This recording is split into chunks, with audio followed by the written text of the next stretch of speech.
Happy Football Friday, everyone. NFL season is here officially. Kickoff game last night between the Chiefs and the Lions. We got game updates for some ins and outs that we have for Sunday, and we also will give you all our picks for all the college games and NFL, and of course, bringing back the locks and dogs of the weeks this year. So let's get it started. I declined to mention that we're bringing back best bets as well because I was under 500 last year. But anyways, Thursday night football kickoff game last night. Lions upsetting the defending Super Bowl champion Chiefs 21-20 in Arrowhead.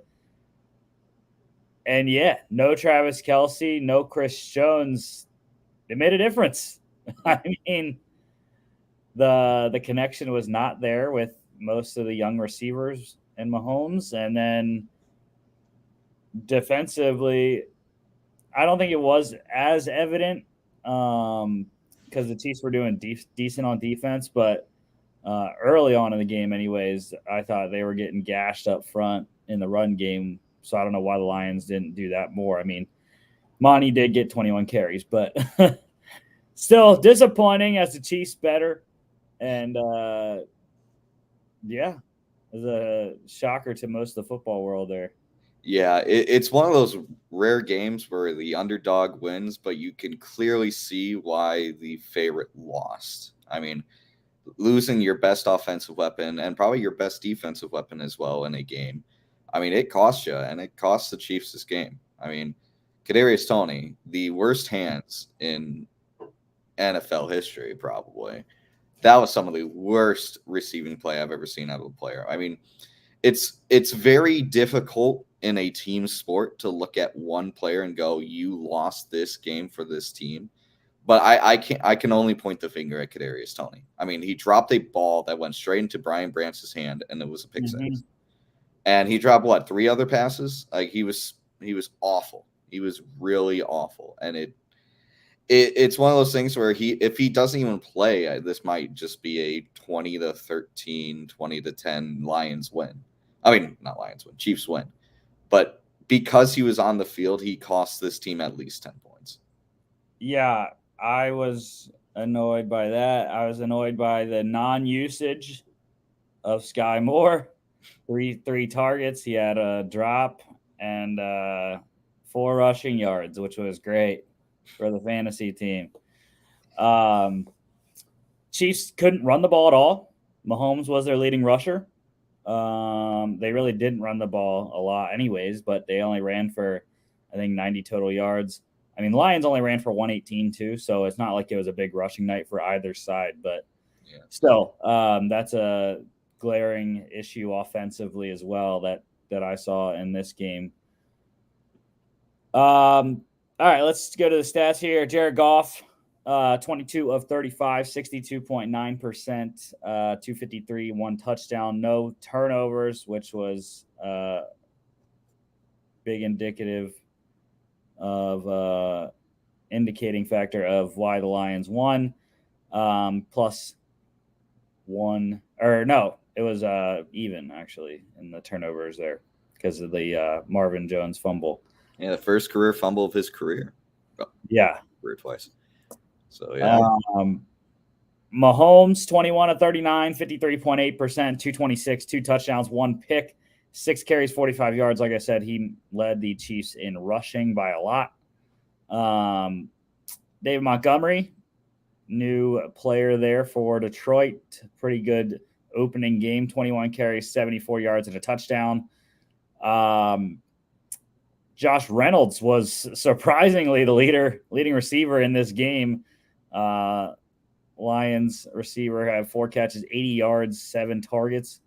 Amon-Ra St. Brown, big night for him, 6 for 71, a touch on 9 targets. And then the 2 touchdowns from Mahomes went to rookie wide receiver Rashee Rice and tight end Blake Bell. Defensively, I got to go with the rookie Lions safety Brian Branch, 3 tackles, 2 solos, 1 pass deflection, and a 50-yard pick six. But Hutchinson also very worthy. He was in the backfield most of the night. Yeah, I think this was one of those games where you just looked at the Lions defense and went, "Oh, they're very competent."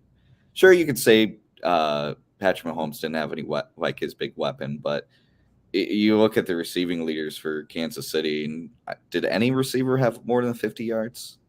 I mean, No, MVS was the leading receiver with that one big reception, 2 for 48. yeah, I mean that tells you like, sure, Mahomes was throwing to a lot of weapons, but I think he had 7 receivers get a reception in this game. But I mean, you can't. Not one of them gets more than 50 yards. That's really good defense across the board for Detroit. And I didn't see. I don't know if this was like at all brought up too, but I mean that Lions offensive line is very good. I don't remember Jared Goff being rushed a lot. Like he looked poised and he didn't turn the ball over, which is basically what you're asking him to do. Just be a game manager and just let the rest of the team work it out there and just don't cost the team, which is what Goff did. Yeah, for sure. And this is why the receiver thing is why I just don't think Kansas City is going to be able to repeat. They don't. The not having an elite receiver is going to catch up to them. Obviously, once Kelsey gets back, probably next week, they'll have an elite receiver, but not on the outside, which I think is going to eventually catch up to them. Yeah. Against better defenses, because Lions is decent. They had a lot of upgrades this offseason, but they're not top 10 yet. So. Yeah. They're very, I would say, upper middle of the road, probably like in the 12 to 15 range, in my opinion. Mm-hmm. But yeah, I don't want to say the alarms are blaring for Kansas City. This is just week 1. But if you don't have a wide receiver that really just steps up and steps out, you can't just have everything on Kelsey. And what also hurts is that you don't have much of a run game. Pacheco didn't do much. Clyde Edwards-Helaire did nothing. Clyde Edwards-Helaire can't read a gap. Like there's a picture I found on Twitter where he's going to the right, and there's like a good 10-yard gap. If he just cut to the middle of the field, he gets another 15 yards. It's wide open. Like it's Trent Richardson level bad reading of the line. Like that was rough. And you better if you're Patrick Mahomes, you better hope one of these wide receivers really just comes out of nowhere. Like I think Rashee Rice, in my opinion, is that guy. I mean, I think he's to me, he's the one with the highest ceiling on this receiving core. Mm-hmm. But I mean, if someone doesn't step up as a wide receiver and can create separation and catch the freaking ball, like I still see him winning the division. But man, like going up against playoff defenses, this receiving core can't be how it is right now. Yeah, for sure. Lions +4 win outright under 53. USFL news. I got another re-signing. It is off season for USFL. So the Michigan Panthers re-signing their kicker from last year, Cole Murphy, one of the better ones in the league. I believe he was over 85% field goal makes. So pretty solid there. One thing in college news, big news actually out of UNC, wide receiver Tez Walker, transfer from Kent State, ruled ineligible by the NCAA after his appeal for a transfer waiver was denied for the second time. So he's got to sit out the entire season. Drake May loses his number 1 wide receiver there in Chapel Hill.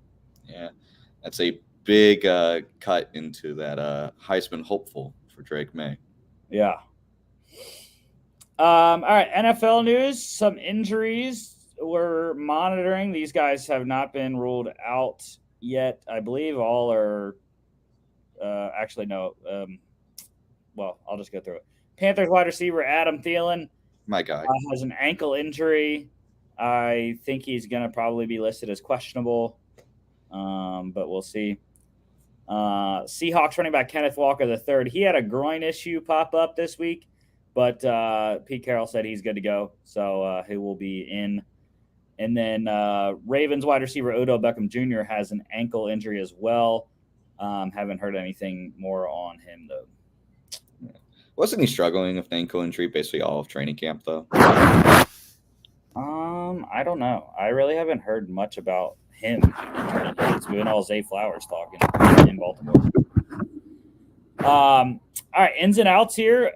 Panthers wide receiver DJ Chark, he is out with a hamstring injury. So make sure, Jonathan Mingo is going to be expected to do a lot more in Atlanta this weekend for the Panthers. Packers wide receiver Christian Watson also out with a hamstring. So they are hoping that wide receiver Romeo Doubs, who has a hamstring injury as well, he is questionable. Hopefully he can play, get a lot of the targets I have him on a couple of my fantasy teams. So let's go Romeo. Commanders got good news. Wide receiver Terry McLaurin dealing with a toe sprain. He is good to go. He will play. Browns corner Denzel Ward has cleared concussion protocol. He will play, expected to play as well. The Raiders defensive end Chandler Jones not expected to play. Josh McDaniels said, I don't know what his issue was. Did he have a legal issue? I think it's some sort of mental issue. I think it looks like social media tirades against the team is what tirades against the team. And then recently someone had a wellness check on him. Like someone had to like physically come to his house and make crisis response team. Yeah, crisis response team. That's what it was. And like crisis response teams, if you don't know, they're just there to make sure like people aren't harming themselves or others. Like they go like when someone's on suicide watch or like has a history of self-harm, and they like these people stop getting in contact with like therapists or like people they need to check in with legally. CRT goes out and like make sure these people like are okay. So that's very scary. I'm praying for Chandler Jones. I mean, this kind of stuff is very scary especially for athletes that do a lot of like physically damaging things. Because I mean, that's scary stuff.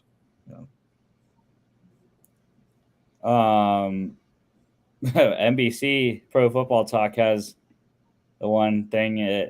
Chandler Jones said he won't post anything else if the Raiders let him play this Sunday, but that's not going to happen per Josh McDaniels. So we'll see. I guess we'll see if he posts something else about it.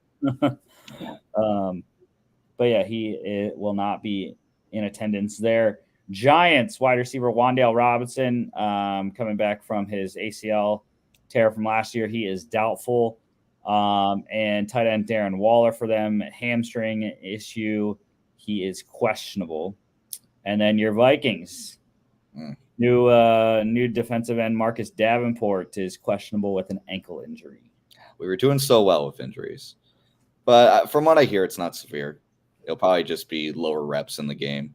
So just kind of hoping, he can play a little bit. Yeah. All right, let's talk about money. You like money? I like money. I'm in law school because I love the money. So we have some guys getting paid. One guy getting a little bit more than the other two. But the Bengals last night have signed quarterback Joe Burrow to the richest contract in NFL history, 5 years, $275 million. That one's got to get two cha-chings because it, $275 million extension, $219.01 million guaranteed. So yeah, he is a happy man. Yeah, and doesn't this contract last another 2 years? So this essentially makes his contract a 7-year deal. I think that's what it was. I think he was drafted in 20, I believe. Let's see. 20, 21, 22, 23. He has his 5th-year option next year. Oh, so he's probably skipping the 5th year. Yeah, I think they just replaced his 5th-year option with this new deal. Oh, okay. That makes sense. Probably. So yeah, that was exciting to see last night. And I'm ready to watch him slice and dice the Cleveland Browns on Sunday. As someone that owns Joe Burrow in 2 fantasy leagues, I'm feeling really good about this. Real Yet good. your pick does not say that, which we'll get to. Hey, listen, I have faith in the Browns. Don't you worry. All right, the another extension just came across the X feed. I kind of like that now that Twitter is named X, the X feed. The Giants have signed kicker Graham Gano to a 3-year, $16.5 million extension with $11.3 million fully guaranteed. Yeah, Gano, one of the best kickers in the league, getting paid like it. Just pissed that he didn't stay in Carolina because he was great in Carolina too, but whatever. And your Vikings signed safety Josh Metellus to a 2-year, $13 million extension with $6 million guaranteed, successor to Harrison Smith, right? Well, he's a depth safety, but he is an absolute special teams monster. Like, I think he blocked 1 or 2 punts last year, and like he's a hard hitter. And I think this contract looks very good for him. I mean, he's a special teams captain. He's a rotational safety. He does his job, and I think there's a lot of improvement for him. And I think this is very much a, hey, come and prove it. You get 2 years on this team. You're a young player. I think he was drafted in 2021, I want to say. Mm-hmm. Yeah, it was 2021. So, hey, 2 more years. And I'm a big fan of this. I've always been a big fan of Josh Metellus. He's slowly moving up in the depth chart each year. He's slowly getting better. And last year, he had a great season. I expect a lot out of this guy.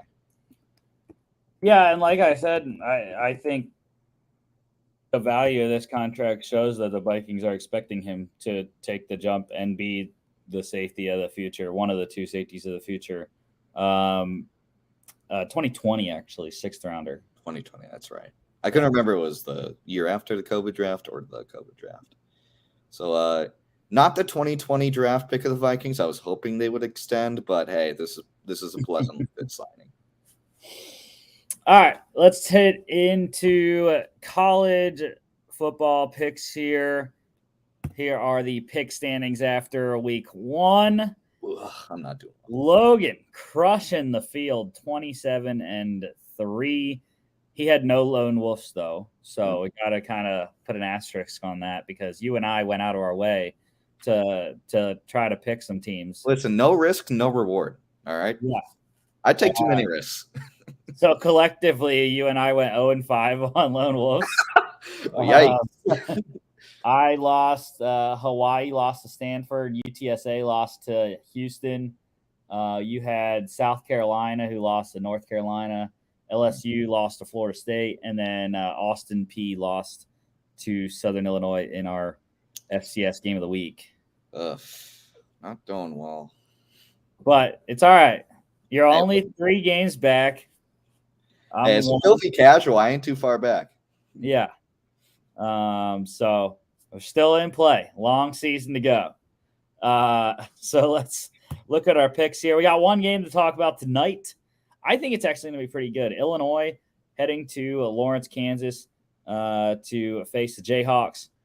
Jayhawks are 3.5-point favorites at home, and we're all on them. I think I believe Jalen Daniels should be playing in this game. Jason Bean played the entire game last week because Jalen Daniels was not ready to come back yet from his injury last year. But I think he's going to play in this game. Hopefully he does. Even if he doesn't, Jason Bean is still a quality quarterback that can win you a ball game. So I think it's going to be close, but I do like Kansas to cover here. Yeah. I was almost leaning Illinois, but they did not have a good showing last week. I was kind of a little hesitant after that game. I thought they would be a good pick for an underdog, but after last week, I wasn't really impressed. Yeah, so Luke Altmaier, the new quarterback there at Illinois Ole Miss transfer, they what did they do last week? Was it Toledo? Was it? I think they put a team in Ohio. I can't remember. Or was it Akron? Toledo. Yeah, they beat Toledo by 2 points. Yeah, that to me was kind of what held me back. I was like, oh man, didn't really play well against Toledo in Champaign too. So yeah, that's what held me back on this one. I was like, you didn't play well against a team that you should have probably won it by at least 9. Yeah, and they were down.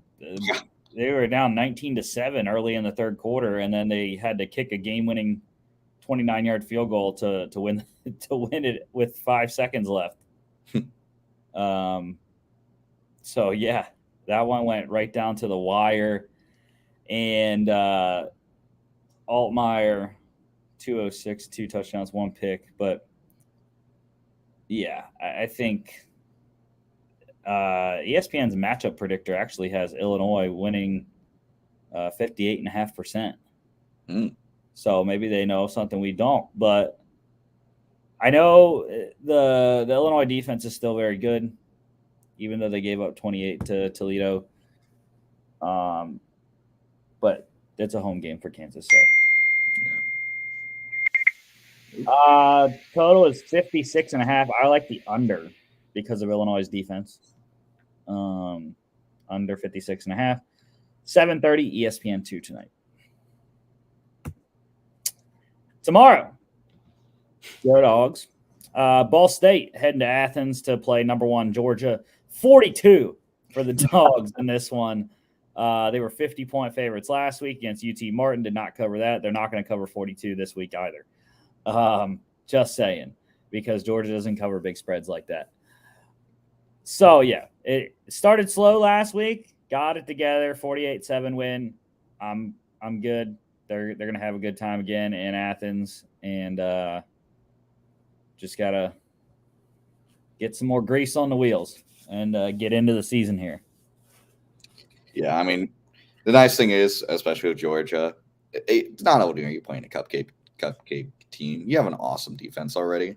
So it's like, even if your offense goes out there and barely gets 30, you're still going to win like 31-3. I mean, yeah, no question about it. Total is 52 in this game. I like the over. It's going to be close, I think, but over. Just hopefully Ball State can score like a touchdown to help that one out there. 12 p.m. SEC Network. Youngstown State. Do you know what the Youngstown State mascot is, Jimmy? No. The Youngstown State Penguins heading into Columbus to face number 5 Ohio State. Of course, we don't have the spread on this one because they don't release FBS, FCS spreads until the day of the game. So we'll see what it looks like when we do the recap on Tuesday. But got to see more from Ohio State, right? Yeah, especially that quarterback. Yeah, Kyle McCord was not very good. Threw a pick last week, I believe, against Indiana. And just Indiana's one of the worst Big Ten teams. So, yeah, really need to show something here. Because, I mean, Marvin Harrison cannot have like 3 receptions. Right. Yeah. Him and Igbuka were non-factors in the game against Indiana. I'm just hoping it's just first start jitters for that guy. But I mean, if he comes out here and just has another duck of a game, it's like, all right, like this is a troubling. Well, and the bad thing is they don't have Devin Brown came in and was worse. He went 1 for 4 for -3 yards, I think was the stat line on him. So it was not like Devin Brown like gave Coach Day a boost of confidence to say like, hey, if McCord struggles again, I'm up. But yeah, it wasn't very good either. So this one's 12 p.m. Big Ten Network. Delaware, the Blue Hens making the trip up to State College. Short trip, a couple hours from Wilmington to State College. But number 7 Penn State hosting the Blue Hens. And looking for Drew Aller to continue his Heisman candidacy. Get up there. And Marvin to start his. Yeah. So They looked really good against West Virginia. Not sweating this one. The running game should be a big factor here. Penn State could possibly even run for maybe 3 bills. I could see that happening in this game. 4 bills? 3. 5? And of course, I still got to sign up for my free subscription to Peacock so I can watch this game. 12 p.m. on Peacock. The one streaming service I don't have. Number 10, Notre Dame for 7.5 points on the road at NC State. Now, the Wolfpack surprised me last week. Their defense is lights out. Like, I didn't realize how good their defense was until I watched their game.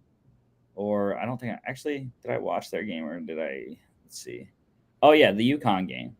Yeah, I did watch that one. But yeah, the NC State defense is crazy good. Yeah. It's just, can they get offense? They scored 24 last week at UConn. I think it's going to be a really good game. But I think Sam Hartman has looked just crazy good for the Irish. And Audric Estime, that's my guy. So run wild, son. Yeah.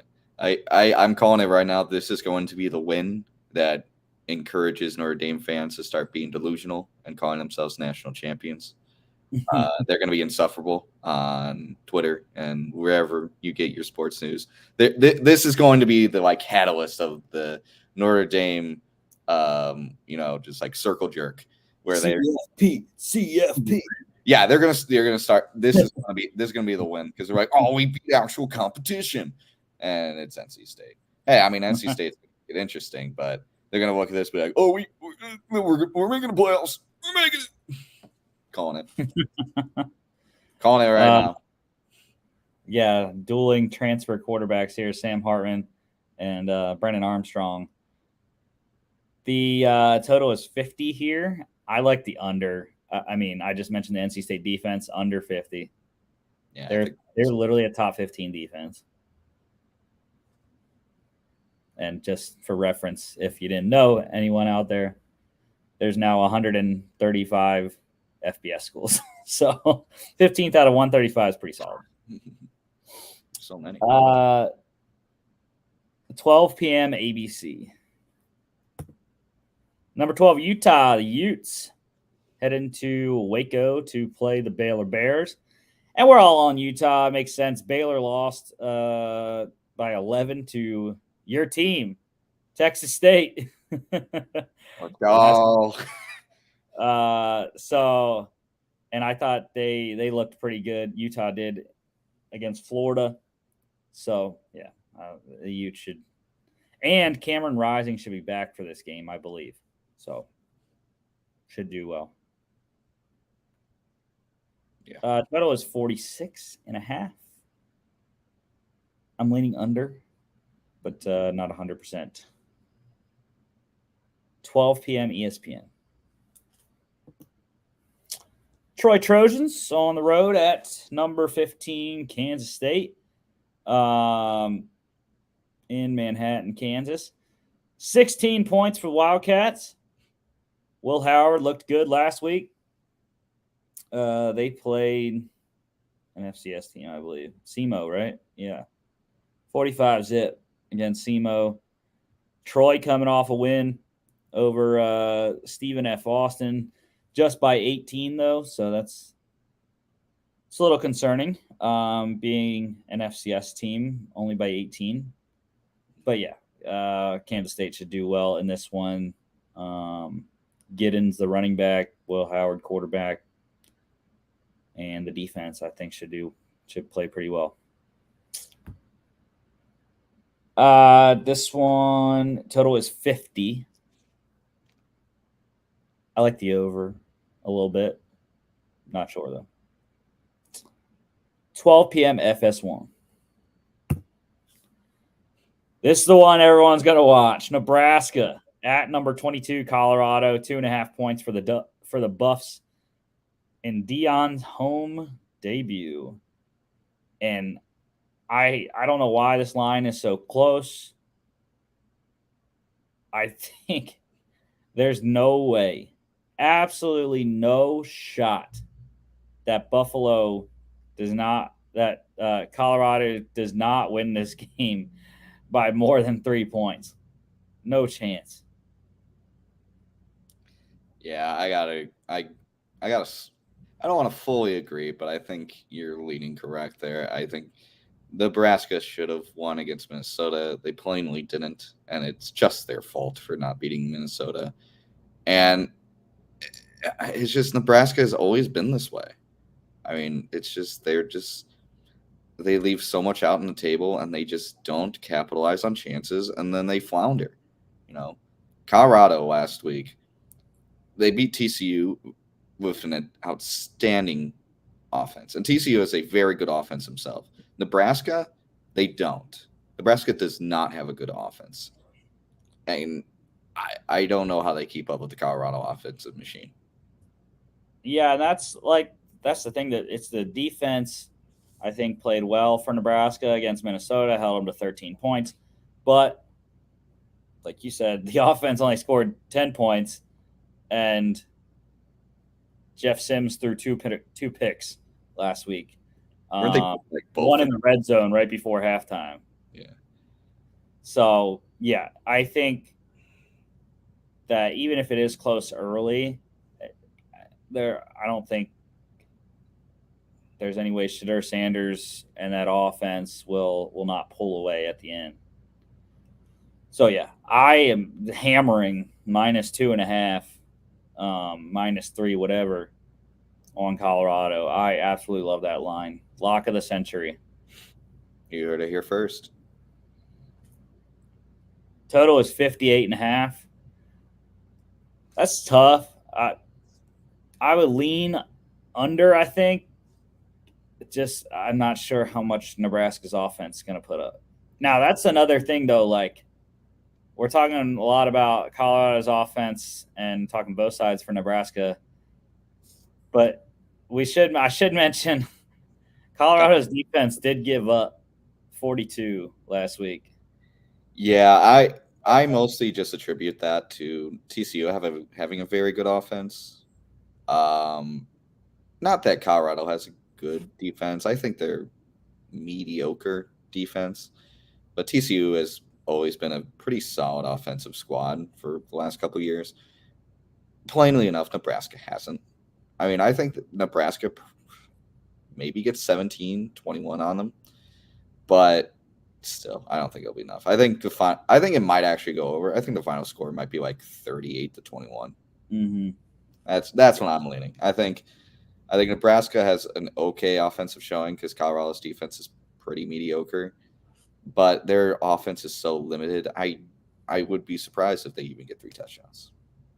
Yeah, if I'm Matt Rule, I'm running the ball because I do not want to throw it at number 12, Travis Hunter, nor do I want to throw it at Deion's other son, Shiloh Sanders, at safety. Yeah. Okay, this one is 12 p.m. on Fox. Gus Johnson, Joel Klatt. Gus Johnson. Big Ten noon kickoff. Big Ten noon kickoff or whatever that Fox. I don't remember what it is. What's I thought it was CBS. Well, yeah, CBS has Big Ten, but Fox has Big Noon Kickoff. Is that the right one? Yeah, I think that's the right phrase. Finally, after like 10 tries.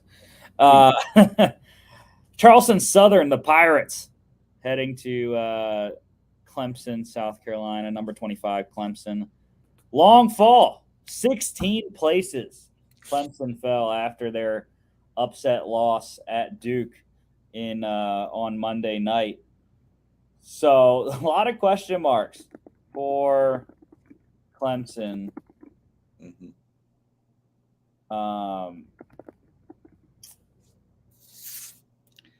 But it's FCS school. You get the reset here. So yeah, right the ship here. Just score in bunches and get back into the swing of things. Yeah, and Charleston Southern's actually the Buccaneers, by the way. I thought it was Pirates. Buccaneers. Another former shipfaring felon. Mm-hmm. Yeah. So what Clemson's got to do here, get the offense right. Defense played well. Defense is still going to be very good. But got to get the offense right. You need more from Cade Klubnik because he can't just run the ball, even though probably their best player on offense is Will Shipley. But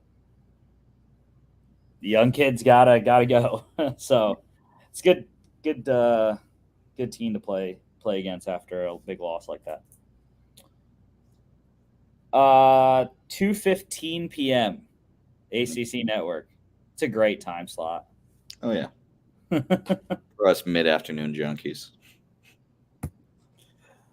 UNLV, the Rebels at number 2, Michigan in the big house, 37.5 for the Wolverines. Not even touching that because of last week's fiasco against East Carolina. UNLV is a better team than East Carolina. So I like UNLV plus 37.5. Hey, I called it last week. I said last week Michigan was going to cover in that text I sent you, and I think I didn't have them covering this one either. Yeah, it's just so annoying. I think Michigan's offense isn't like dynamic enough to put scores in bunches. They'll win, and I think they'll probably put 30 points, maybe even 40 points here. Mm-hmm. But like you'll never see a like 21-point quarter from them, in my opinion. You'll see like a 10-point quarter followed by a 10-point quarter followed by a 7-point quarter. But you'll never see a quarter where they're just like blowing teams out in just one quarter. And I think that's the problem with this offense. Yeah. And also Harbaugh's not there. So you can kind of see they're a little bit on autopilot without Harbaugh. That's why I was getting annoyed because people were like, Michigan routes ECU. I'm like, bro, but they did not dominate them like they should have. They didn't cover. Listen, good teams win. They didn't cover my teaser either at 29 after they were leading 30-0 most of the game. They couldn't put any more points up. And then what do? The freaking backup defense lets them go and get a field goal at the buzzer. You know what they say. Good teams win. Great teams cover. Anyways, total is 57. I'm rolling with the under. 3:30 on CBS. See, that's stupid. Well, why is that the Big Ten game this week on CBS? Because it's Michigan. I would rather have Ohio State, Youngstown State. All right. I think this is the only this is one of 2 ranked matchups this weekend. Number 20 Ole Miss Rebels heading to Tulane to face the number 24 Green Wave, and I was shocked when I got you and Logan's picks, and I'm like, wow, we are all on the Green Wave to upset Ole Miss at home here. Riding that Green Wave. I just, in my mind, it's Michael Pratt for me. Willie Fritz, the head coach for Tulane, Michael Pratt, the quarterback. They have a really solid program going. And it should be a close game. I'd like Tulane plus 7 at the very worst. But because it's in Tulane, they're going to get up for this game. Their stadium's going to be packed, welcoming in a top 25 squad. So should be a good one. And Green Wave, get the win. But it's green. Total is massive, 66.5. Ooh. It's a Lane Kiffin team. It's a Lane Kiffin. They want these boys to score. I have no clue what to do with that number, so I'm not touching that. 3:30 ESPN2. Number 23, Texas A&M. The Aggies head into Florida to face the Hurricanes, Miami. And here is our first lone wolf of the show on the day here.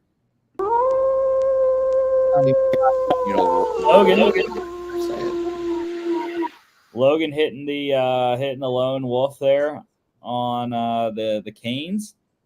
I was close to going with him though. I was tempted as well. Miami looked really good last week.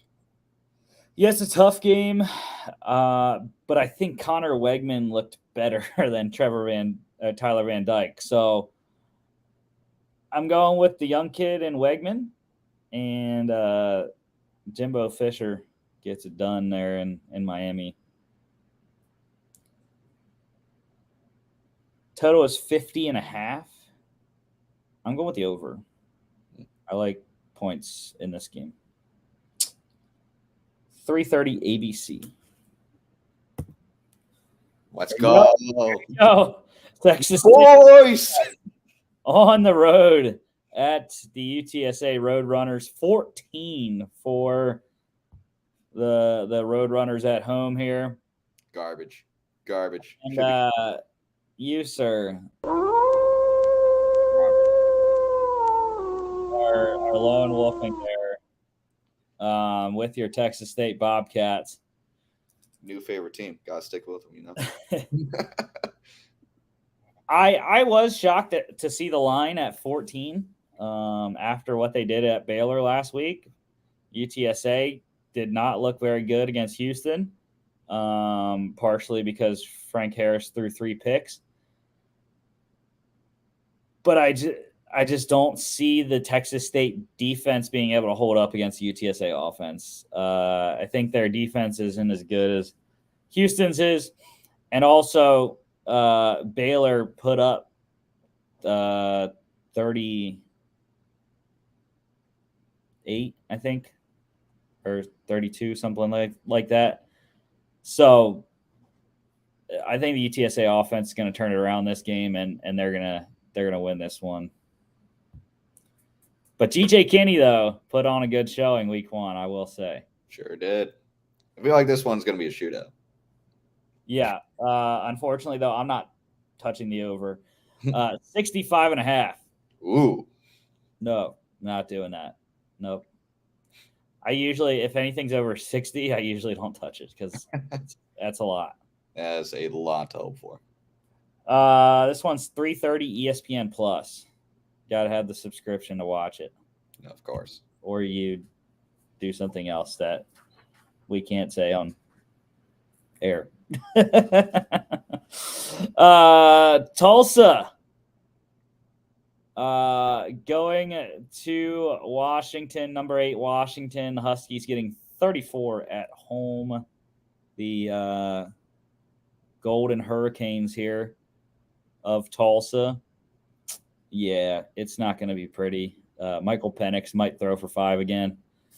So, yeah, the Huskies are gonna roll this one. It's tough. I'm leaning 34. I'm not playing it, but I think they should cover that. Yeah, you're probably right. Total is 65 though. Under. Absolutely. Smashing that under. 5 p.m. Pac-12 Network. Can't watch it anyways. Yay. Who's your other favorite team? Austin P. The Govs heading to Knoxville to face number 9 Tennessee. Tennessee looked very good against Virginia last week. Expect them to look good once again.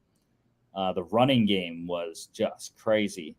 So Vols win this one. Big 5 p.m. ESPN Plus, SEC Network Plus. Battle of North Carolina. App State at number 17, North Carolina. 19 points for the Heels at home. I don't think they're going to cover. I don't. App State always has – this is a rivalry game. So App State always has a chip on their shoulder when they're playing their in-state rival here. Yeah, they'll stick around.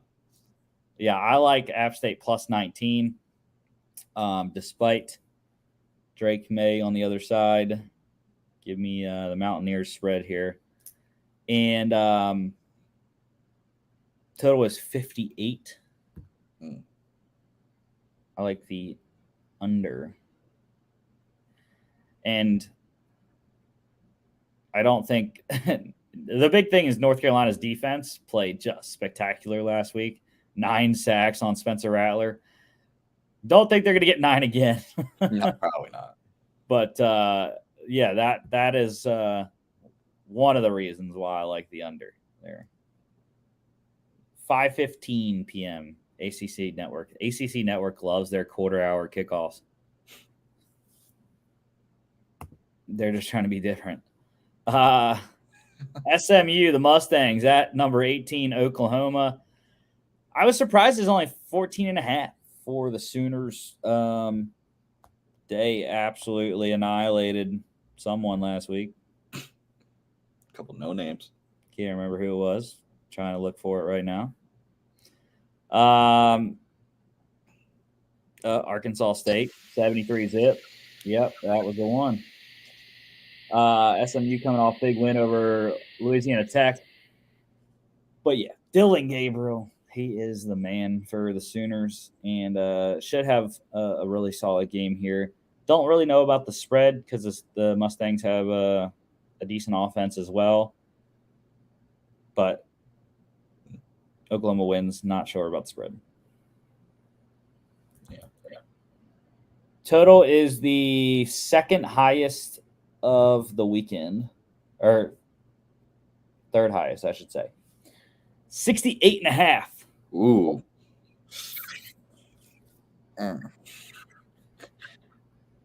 Oh, you're going over? You think? What do you think? Oklahoma's going to cover it by themselves like they did last week?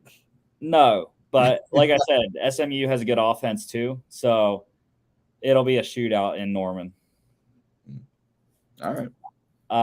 6 p.m. ESPN Plus.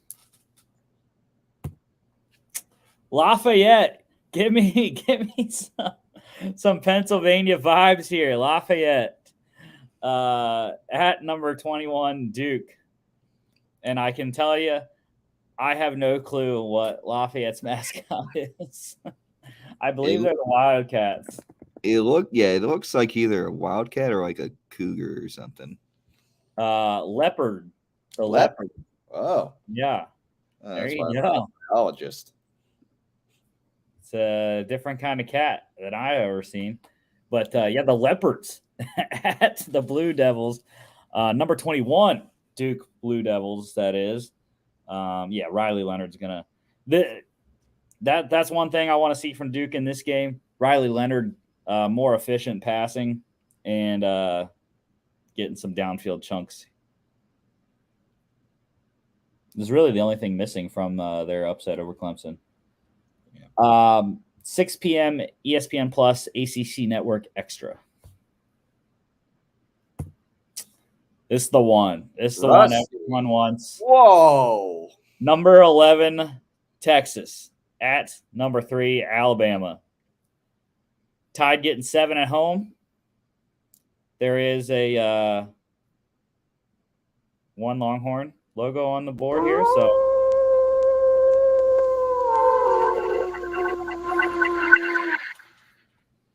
yeah, I did it. Look, they were close last year.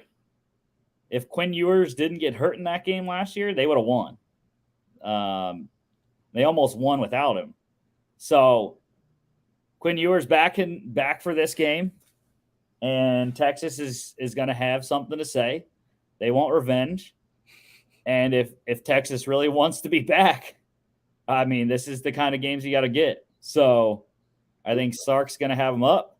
They have the better receivers in this game, which is something we haven't said about a team facing Alabama in a couple years. But Alabama doesn't have the receivers that they used to have. Texas has the better offensive skill players in Xavier Worthy. They have Jatavian Sanders, the tight end, Keelan Robinson at running back. I'm telling you, the Longhorns are coming to Tuscaloosa. They're going to go in there, smack Alabama in the mouth, and get out with a win. Good luck with that. I have Nick Saban's revenge tour outpacing the Texas Longhorns' revenge. This is revenge against revenge for me, and I'm sticking with what I know best, and it is that Nick Saban empire will not die, apparently. Yeah, that's about it. I'm going narratives here. Well, and I don't know why I can't scroll on this website that I'm trying to look at. Saban is 24-1 against his former assistants, right? Mm-hmm. Do you know who the one is that beat him? Isn't it the current Georgia coach, Kirby Smart? Yes, sir. It is. Knew that. So Sark, I believe Sark is just 0-1. I think last year was the only time that that they've played each other. So yeah, this is Sark's got to get this one for Texas to be back, and I think they will. Even though I picked Alabama when we did the Big 12 preview and the SEC preview, I picked Alabama again in this game, but Flipping. nope, I like it. Here. I like the horns. I like what I'm seeing. All right. Good luck to you. Hook 'em.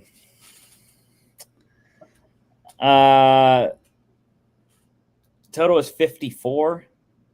I like the over game, even though it was a low scoring game last year in Austin, but I don't know. I like the over, and I'm not sold on Jalen Milroe. Was kind of he looked decent last week against Mid Tennessee, but it's just one game against a group of 5 team, a lower level group of 5 team at that. So I'm not convinced. 7 p.m. ESPN. Gonna be a must watch. Herb Street and Fowler. Number 13, Oregon, the Ducks Quack. at Texas Tech. They're not going to put 81 up again, are they? Maybe 73. They might be conservative and just put up 70. This one is going to be a high-scoring affair. Now, Texas Tech, I have no clue why, for one, why this is a 6-point game. And two, I don't understand the hype surrounding Texas Tech. They lost to frickin' Wyoming last week. Yeah, that should have been a red flag for every bettor on that, for this. It's like, man, you lost to Wyoming. I'm not saying Wyoming's a pushover, but they haven't been really good since Josh Allen left. Granted, it was double overtime and at Wyoming. This is at home in Lubbock. The only football stadium in that state. It is a revenge game as well for the Red Raiders. Tyler Schaff, the starting quarterback, was a Oregon Duck at one point in his career. So do it that way you will. But I like Bo Nix. This is the right time for Bo Nix. Future Viking. Bo Nix. Early in the season, that's where Bo Nix excels. So yeah, get me Bo Nix and the Ducks. I'm leaning the 6. I'm scared to bet the 6 because it feels like a trap, like the Chiefs spread. So yeah. Total is 69, second highest of the weekend. I'm leaning over. I'm leaning right on. It's going to land on 69. It's going to be a very nice game. 7 p.m. on Fox. Jacksonville State, the Gamecocks at Coastal Carolina. Chanticleer's getting 13 at home. Lost a tough one. They were in that game at UCLA. They did cover that spread, lost by 13, I think 14. But they had a really good game at UCLA. Grayson McCall, I need more from him. And I think you're going to get it in this game. Jacksonville State, surprise win in week 0. Good win last week as well.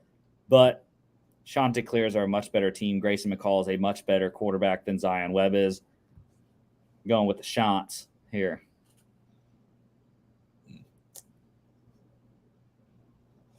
Total is 61. I'm leaning under. 7 p.m. ESPN Plus. Grambling At number 14, LSU. I believe Grambling is the Bulldogs. Oh, no, the Tigers. That's right. It's a Tiger versus Tiger game. Yeah. LSU's got a rebound, and they're going to take out some frustration, unfortunately, for Grambling. Yeah. They're going to be the sad victims of a pissed off team. Yeah. So the Purple Tigers in this one is who we have. This one is 7:30, ESPN Plus, SEC Network Plus. Badgers, number 19, Wisconsin, on the road at Washington State. Cougs. That is who you are going with, sir. Gotta go. Gecko there. But yeah, I mean, I think for me, this one was mostly just travel for Wisconsin. And not saying they weren't bad last week, but I wasn't blown away by Wisconsin. I think they're pretty vulnerable. And I think the -6 is kind of indicative of that. I think they didn't blow people away with that win, and they're traveling a very far distance to get this win. I think Washington State pulls it out. Yeah, Cameron Ward played really well for the Cougs last week, but I think Wisconsin is going to lean on their running game like they did last week anyways, even though they're supposed to be this new air raid offense. Like they ran for 300 yards last week. So I think they're going to lean on Braylon Allen, Ches Malusi once again, and that's how they're going to knock this thing out in Washington State, at Washington State there. I do like the Cougs, though, +6. I think that's a good line. Maybe even by the point to get up to an even touchdown there, 7. Total is 58. I am going with the over. That's what I was going to go with. I think. Not playing it, though. 7:30 ABC. Southern Miss, the Eagles at number 4, Florida State. Chop on. Seminoles, they are going to crush Southern Miss. Frank Gore Jr. going to get a good look at him in this one. And, yeah, Seminoles get the win. I don't know about 31, though. Frank Gore Jr. might have a say in that 31, but it's a no for me, dog, probably. Total is 53. I like the over. 8:30 ACC Network. UC Davis at number 16, Oregon State. Beavers looked very good at San Jose State last week. BJU was solid, to say the least, and shouldn't have a problem against UCD here.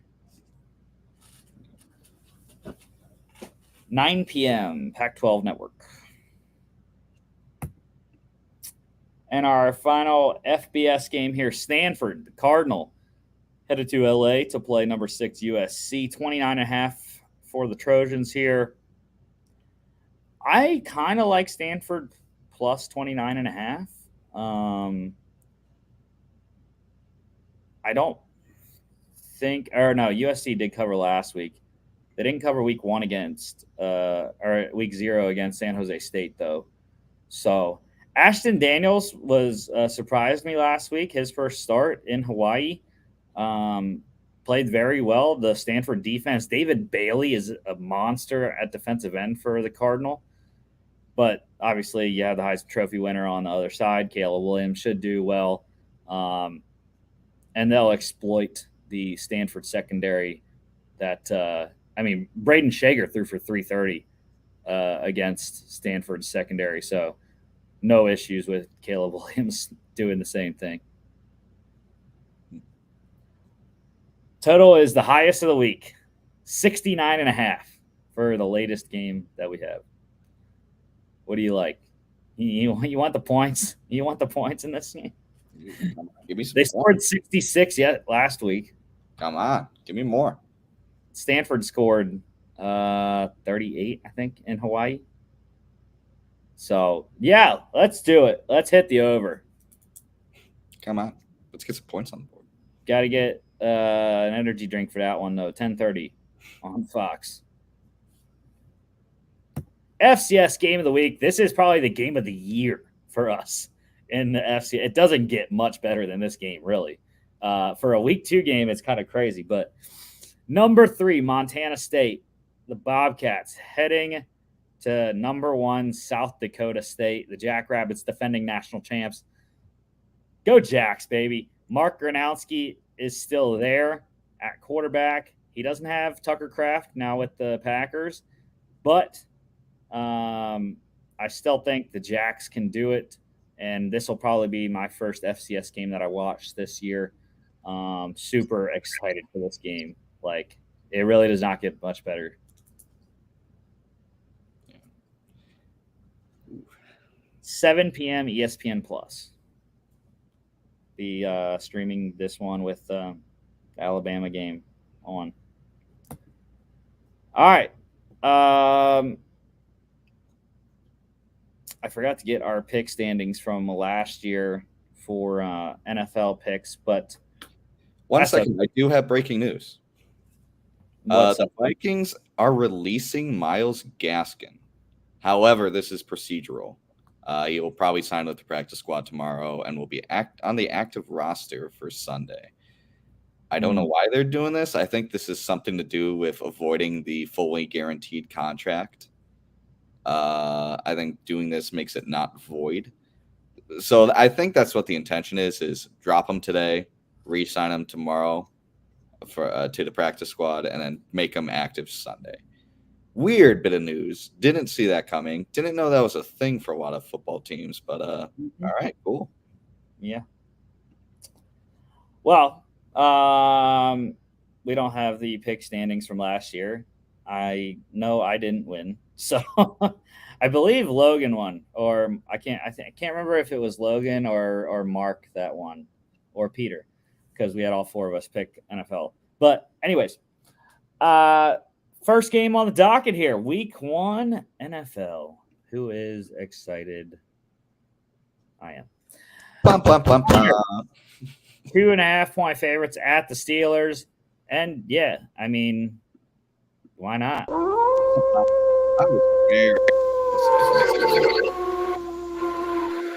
I have no issues doing this. Kenny Pickett, and Kenny Pickett. That's all you need to know. He is ready to burst onto the scene of the NFL, and this offense is going to be as explosive. Pickett to Pickens connection. Deontay Johnson is going to score a touchdown this year. That's my bold prediction. That's bold. And the Steelers defense is going to continue to be the Steelers defense. So Nick Bosa be damned. I don't care. Give me Pittsburgh. Even with his new extension, still saying be damned? Ooh. Yeah. Nick Herbig is going to get a sack before Nick Bosa. Ooh, write that down on the hot takes. We have a couple pages of hot takes. You know. Most of them bad. We erase them, but we have them. The total is 41.5 here, and I like the under. I agree. With these two teams with their dynamic defenses, I think under hits. Rusty again. At the Falcons. Here we go. I'm being a homer week 1. It's fine. Play the music. I mean, sound.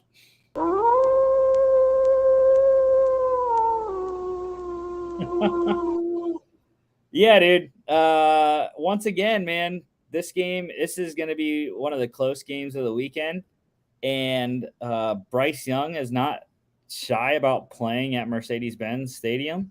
He's done it before. Made his first career start there, actually. And I just think the Falcons' defense is not good enough still. and their secondary is kind of porous outside of AJ Terrell. And even though the offensive line played like crap in the preseason, I still think that they have enough firepower on offense and especially defense. Their defense is going to be really good, especially because Brian Burns is doing what everyone else is not doing, and he is not holding out, unlike Chris Jones and Nick Bosa before his contract. Brian Burns has been in camp. He's been, practicing and everything, gonna play. So, yeah, give me the Panthers.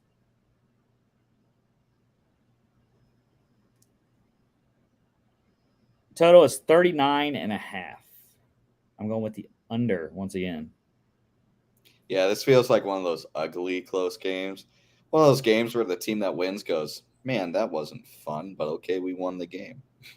Like, I feel like the final score will be something like 16-14, and it's going to be really gross to watch. Yeah, Panthers Falcons historically been pretty close. Yeah. All right, Texans at the Ravens. First career start for CJ Stroud. Lamar is back for Baltimore with a couple new weapons, Zay Flowers, OBJ. Yeah, Ravens should have no issues with winning. And I think covering, but I'm not locked into that spread though. It's a big spread. It's the biggest one of the weekend. Yeah, I think I think this spread hits. I think CJ Stroud just hasn't really impressed me. And I don't know any other part of that Texans team that is considered even the strength. The O line is really solid, but they have a lot of injuries. They do. On the O line. Kenyon Green is on IR, as is second round rookie center Juice Scruggs. I believe they have another injury as well. Titus Howard, their right tackle, is on IR right now as well. So that's 3 starting offensive linemen out for them. You got Laramie Tunsil carrying a lot of weight there. Yeah, they're going to have to run left because that is where Shaq Mason's right guard. Never mind. But Shaq Mason and Laramie Tunsil, those are the 2 guys that are the main starters and will be there. Total in this game is 43.5. Under. I lean under, yeah. I think it's going to be something like 24-10. It's not going to be fun. Woo! Oh. The Bengals 2-point favorites in Cleveland at the Browns. And yeah. Houston Brown, all right. You were shocked with this one. But I got my reasons, man. I think starting in Cleveland's going to have that home field advantage. They don't have any players coming off significant injury. I think Joe Burrow he's not injured, but he is kind of injured. He was limping in a couple practices.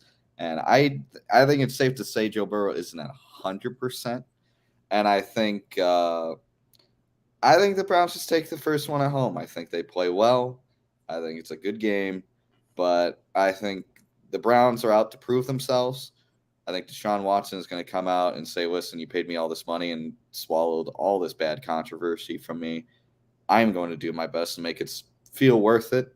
So, yeah, Bengals, my Super Bowl winners, lose first week to the Cleveland Browns in Cleveland. Ballsy pick. But, hey, someone's got to be ballsy. It might as well be me. Bro, Joe Burrow is going to be dripped out in new gear with all the money he has now. Yeah, it'll be dripped out in an L after this one. He is going to walk into that stadium and just annihilate Cleveland. Nah. The Bengals defense is a little weakened from last season with the losses of both Von Bell and Jesse Bates at safety. But that's why they drafted Dax Hill a couple years ago. I can't remember who they have at the other safety spot. But it's the offense. The Cleveland has not been able to figure out their offense with Deshaun yet. So, Bengals 2 points. I love that spread. Give me -2 all day. Oh, well. Total for that one's 47.5. That is the second highest of the weekend, and I like the over. Yeah, I was going to say the same thing. I think this is over. I think both of these offenses are very exciting. And yeah, over. Both over 20, I think. Yeah, I think it's going to be something like, I think the final score will be like 30-24, 30-27. Going to be a barn burner for NFL standards. Woo! Bucks at the Vikings. Vikes getting 5.5 in Minneapolis there. Yeah. There's not much to say here. I told you last night, there is no way that the Vikings don't cover the spread against the Buccaneers. Don't put it against them because, I mean, this team is addicted to close games like it's a drug. Like they need that close game. Any score differential of 5 or more, they don't want it. They want to win games like 23-21, 20-18. They love it, man. They're going to find a way. They always do. They give me heart attacks every week. Final score, calling it 23-21. It's going to be so annoying. It's going to come down to a last drive, but Baker Mayfield's going to throw a pick, and the game is going to piss me off because I'm going to say, we should have won by 13, but we won by 2, and I'm going to be mad, but my family's going to be like, well, you mad? They won the game. I wanted more. But anyway, Vikings are going to win. Well, that final score works all right with me because, well, except for the bet that I have on the Vikings -6 already.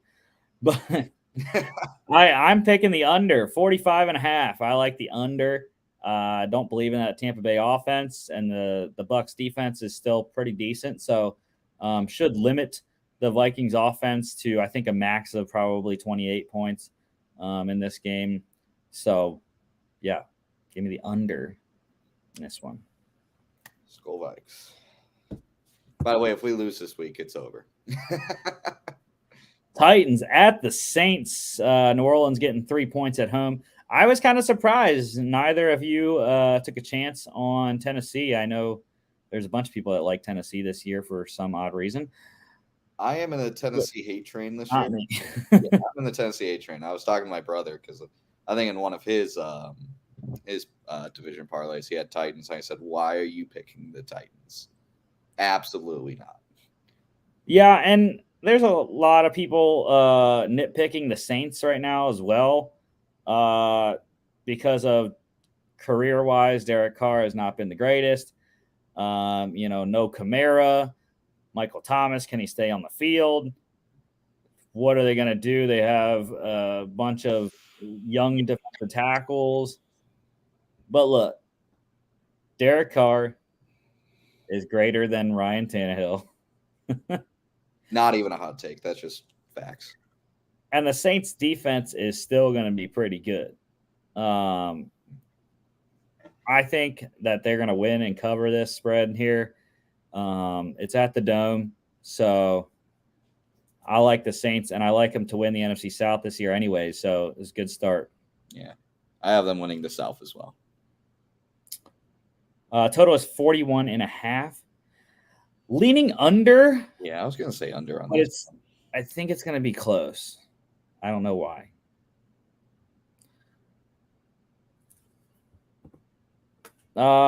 Jags at the Colts, 5 points for Jacksonville on the road. I actually think it should have been a higher spread, honestly. I think it should have been like 7.5. I like Jacksonville a lot this season. I mean, I have Trevor Lawrence as my MVP pick, and I really, really, really don't like the Colts. I think they're going to be a bottom 3 team this year, and it's going to be unfun. Their weapons are non-existent. They have a huge distraction in the Jonathan Taylor situation. They are starting Anthony Richardson's way too early. And their defense is, to say bend don't break is way too much of a compliment for them. They are bend into essentially broken. There's nothing on that team that just screams can keep up with Jacksonville. And I'm not saying Jacksonville's a juggernaut.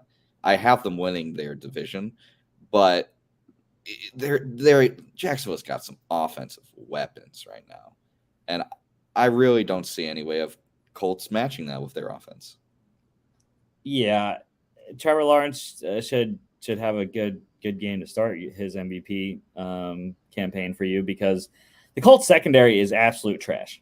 Oh, yeah. For one, their starting corners, or at least what they show on the depth chart, Dallas Flowers, who career-wise has been a returner, and a guy I have never heard of, Daryl Baker Jr., is listed as their right starting corner. First-year player out of Georgia Southern. Never heard of that guy. Yeah, Calvin Ridley is maybe getting 150 receiving yards on this because he's just going to blow past these guys. And it's really weird that they have Kenny Moore at second string, because he's their best corner that they have. Unless they're just putting him on second string because he's going to play the slot. But they also have Juju Brents, the rookie out of Kansas State, who should play a lot. So that's a lot of young guys other than Kenny Moore. It's not going to be good in the secondary. I mean, I'm looking at Jacksonville's depth chart right now. They can't match up one-on-one on any of these guys. Not Calvin Ridley, not Christian Kirk, not Zay Jones, not even Evan Ingram. I would say Shaq Leonard could cover. Yeah, maybe. But you have your best defenseman covering their tight end, and then they also have Travis Etienne, I think he's going to improve a lot this season. Mm-hmm. And the only concern I have with Jacksonville is their offensive line. Yep. But Colts don't have a pass rush. They don't. Like, they have Shaq Leonard, he's more of a coverage linebacker than a blitzer. And then who's the guy they got from the 49ers a couple years ago? DeForest Buckner. DeForest Buckner is their best defensive player. Yeah. I mean, they'll double team Buckner all day. Because, and they're just going to gamble that no one else is going to get through the other three offensive linemen. Mm-hmm. Yeah. I mean, even if you have a mediocre line, double teaming a player usually does a good job of just neutralizing them. Total for this one is 46. My mentee will also be at this game. So I've been to Lucas Oil, not for a football game. I went there for March Madness. Yeah, he's a Jags fan. So right. I thought I'd meet one of those. Total is 46. And that's an under. Under, yeah. Not because I don't think Jacksonville will score. I think the Colts won't. I think this will be like a 31-10 kind of game. I think this will be a blowout. Cardinals at the Commanders. Another pretty bad game this weekend, I think, anyways. Joshua Dobbs expected to be the starter, even though Jonathan Gannon hasn't released. Yeah, hasn't said who the starter is. Our competitive advantage. Rap sheet leaked it, though. Josh Dobbs is going to be the starter. So it's not going to be pretty. Arizona, I'm sorry, but Sam Howell is going to kick the crap out of you. Just saying. Yeah. Especially because McLaurin's playing. He has McLaurin playing in this one, so their connection looked really good in preseason. I watched that Ravens preseason game against the Commanders, and Sam Howell impressed me a lot. Yeah, I think Sam Howell will do well. And again, Washington kind of reminds me of Jacksonville. I call them, their offense is kind of like Jacksonville light to me. Their only weakness is the line, and they have very decent weapons. So yeah, I think this will kind of be a Colts Jags kind of game. I'm thinking like high 20s for Washington, barely double digits for the Cardinals. Yeah, I agree, but I'm not taking the 7. It's the same thing as the Jags game. For some reason, it's trappy. It's too trappy for me. It always is. Total is 38. That is the lowest of the weekend. I think it might go over. With my prediction, I think it'll be like 28-10, 28-13. So I think I'm going under.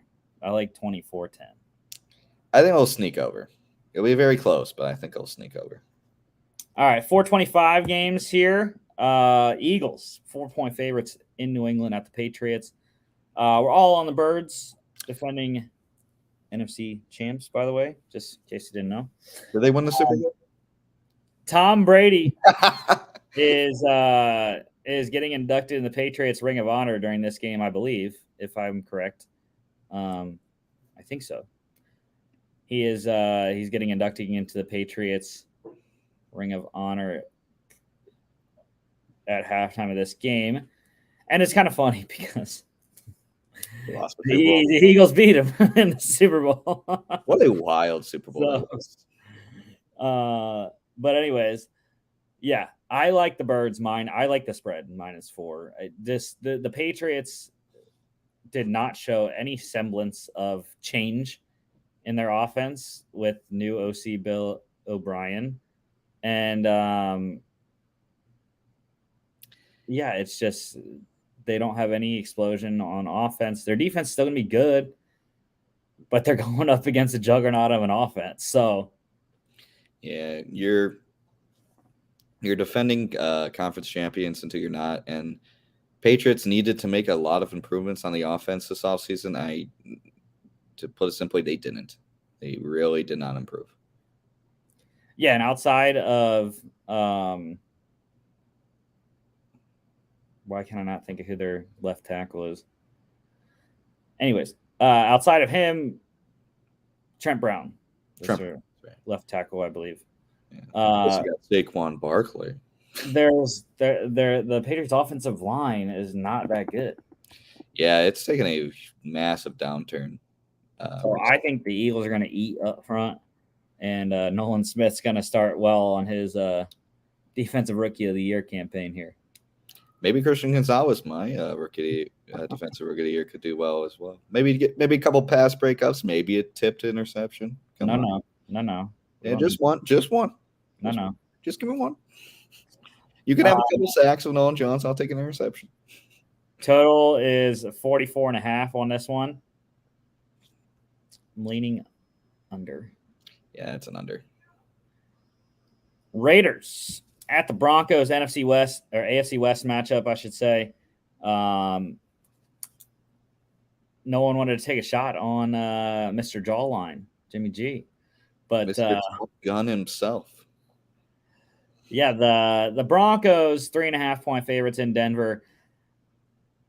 I think I just picked them because they have the better coach. Russell Wilson can't play any worse than he did last year. Yeah, and for me too, when it comes to this kind of stuff, it was close, but I always give deference to the home team, especially early in the season. And the uniqueness about playing in Denver, the high altitude really does affect play in a way that probably doesn't affect most stadiums. So I think Denver has that home field advantage. I think Raiders also, I think the Chandler Jones thing is going to be a distraction. I think that's going to be mentally on the minds of a lot of players and coaches. And I think that distraction might translate to a loss here. So with all those things in my mind, and I think Russell Wilson is going to want to come out and just really prove that last year was a fluke. I think Broncos win this one. I don't want to say convincingly, but I would say by, I don't know, maybe 10, maybe something like 21-10, something like that. It's not going to be that bad. It's going to be a really close game. I actually lean Raiders plus 3.5. I think it's going to be that close of a game. But yeah, Broncos defense is the best unit in this game, and I think they're going to hassle Jimmy G and intercept him at least once. Yeah. Total is 43. I like the under. Yeah, that's an under game for me. This is the game of the week, I think. Yeah. Dolphins at the Chargers. Chargers getting 3 at home in LA. And Logan finally party.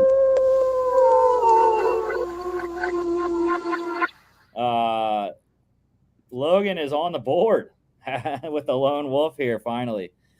Yeah, he likes the Chargers, and I just think this is going to be a shootout. Yeah, this is going to be a lot of fun. I think the game will come down to who can get the defensive turnover first.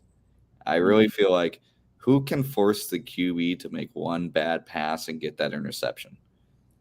And as inconsistent as Tua has been, especially with turnovers last year, I think the Dolphins defense to me is just a little better than the Chargers defense. And I think they're going to find a way to make Herbert make a mistake. And if I'm not wrong, I think Herbert has a new offensive system. I think they got rid of their offensive coordinator. Yep, Kellen Moore stepping in there in Kellen LA. Moore. Yeah, Kellen Moore. So I think he might make a couple mistakes over the middle of the field because that's where Kellen Moore likes to operate. And I think he'll throw one a little bit over a wide receiver, tipped in the hand, and then just falls in the lap of a safety or cornerback of the Dolphins. I think that will cause the game to flip Dolphins' way. Yeah, I agree with you. The defense, even without Jalen Ramsey, I still think the secondary is going to play well. Kader Kohu played really solid last year as an undrafted free agent. He's going to step in. I believe he's the other starting corner opposite of Xavier Howard. So I think Vic Fangio is going to have that defense playing well, and it's going to be a close one, a shootout, even despite the good defenses. And Tua gets it done and proves me right for at least 1 week. Total is the highest of the weekend, 51, and I like the over. Yeah, I think both teams might hit 30 on this one. That's where I was going to. Packers at Bears, NFC North matchup here. We are all on the dogs. Packers. I'm kind of surprised on this one. Well, you have a Packers fan, and then someone who has the Packers winning the NFC North, and then I don't know what you want to classify as A Viking fan, my guy. right. So I mean, they're both in your division, so it's like it doesn't that really doesn't mean you're going to pick lean either one. Good point. My preferred outcome is that the stadium collapses in on itself, and then the division just comes down to Lions and Vikings. But yeah, I just think despite Christian Watson not playing in this one, I still think the Packers had the better team. They definitely had the better defense. Bears spent big on defense at the linebacker position. They still don't have pass rush, even though they got Yannick Ngakoue. Is he going to be effective week 1? I don't know. I believe Bakhtiari is playing for Green Bay, so that's going to be a big boost to Jordan Love on his blind side. And I think they're going to run the ball with Dillon and Jones, and Packers are going to get out of there with a win. Yeah, I think you just touched on it. I think the Packers have a far better running game, and I think they're really just going to spend a lot of the game just running it down the Bears' throats. And I think for not Detroit, Green Bay, it just comes down to can you keep Justin Fields in the pocket and make him play as, like as a pocket passer. Because if you let him improvise, he'll find a way to break open a big gain. And I think if you're Green Bay, you're gambling on him not being that, the QB, that like someone like, Tom Brady or Peyton Manning or Kirk Cousins.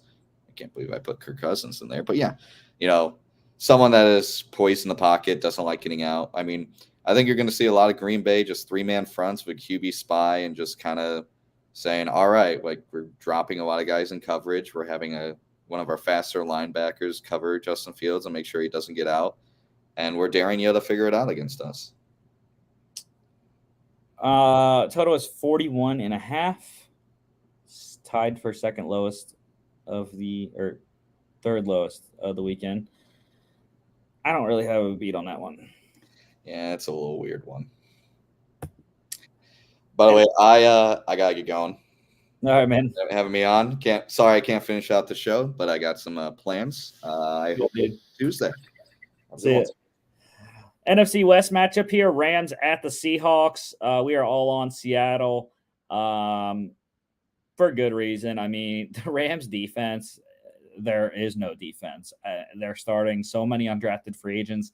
Their secondary is just Swiss cheese right now.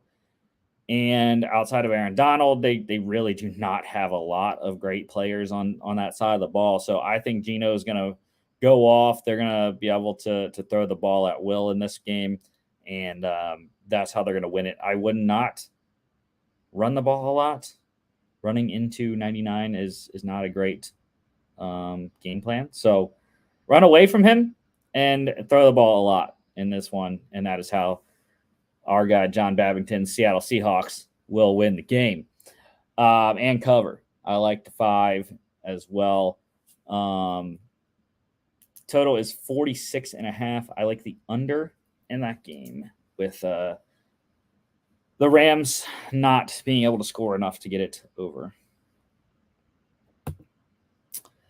Sunday Night Football, the Cowboys at the Giants, NFC East matchup. We are all on the Stars here. I think it'll be a close game, as it usually is when it's a primetime game between these two teams. But I just think Dallas is the better overall roster.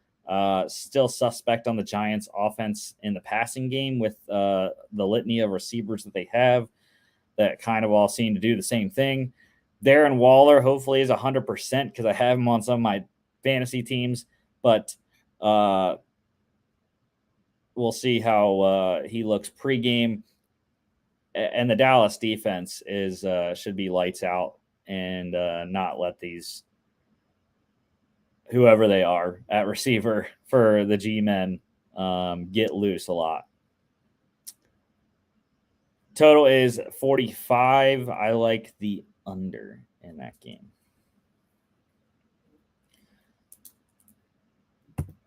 All right, Monday Night Football, Bills at the Jets, AFC East matchup, and one more lone wolf here to finish the pick count. And it is Logan doing the lone wolfing once again. I was close. This was a very tough game to pick. I started off with the Bills in my head, and then I was like, well, I just think the Jets, they're not going to lose on Aaron Rodgers' debut. So give me the Jets. I think that their defense is going to be the biggest difference in this one. They're going to get to Josh Allen a little bit and just hold the Bills down enough for Aaron Rodgers to score more points. Total is 46.5. I'm leaning under, I think, in that game. Best bets of the week. Here we go. It, like I said, it was not great last year. 23, 27, and 4 was the total record. But it's a new season. Ended off 2-1. So we had a good winning record to end it. If we can just win 2 out of 3 every week, we'll be profitable, I think. So here are my 3 best bets of the NFL slate this weekend. Bengals -2 at Cleveland. Love that spread. I don't think it's going to be that close of a game that Cincinnati wouldn't be able to cover that and still win. I think they're going to win at least by 3 and be able to cover that pretty easily with Joe Burrow being super happy. Second, the Eagles -4 at New England. This one is probably the least confidence of all 3 of these here. 4 is a weird one where you can't cover by a field goal, but I do think Philly is a lot better team, and I just do not trust that New England offense to be able to cover 4. So give me Eagles -4 at the Patriots. And the last one here, just talked about it, the Seahawks at home against the Rams, -5 for them. Love that. I think they should crush LA and win pretty handily there with Geno and company.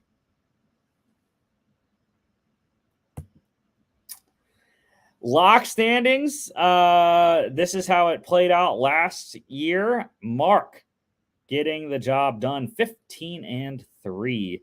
beating Logan by 2 games, and I was way down in the cellar 4 games back of Mark.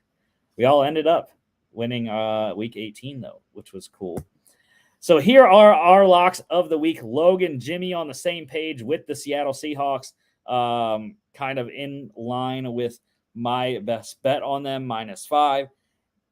And I am on Jimmy's Vikings. I think they are going to easily win at home against the Bucks. Bucks, one of the worst offenses in the league, I think, this year. So give me Minnesota at home.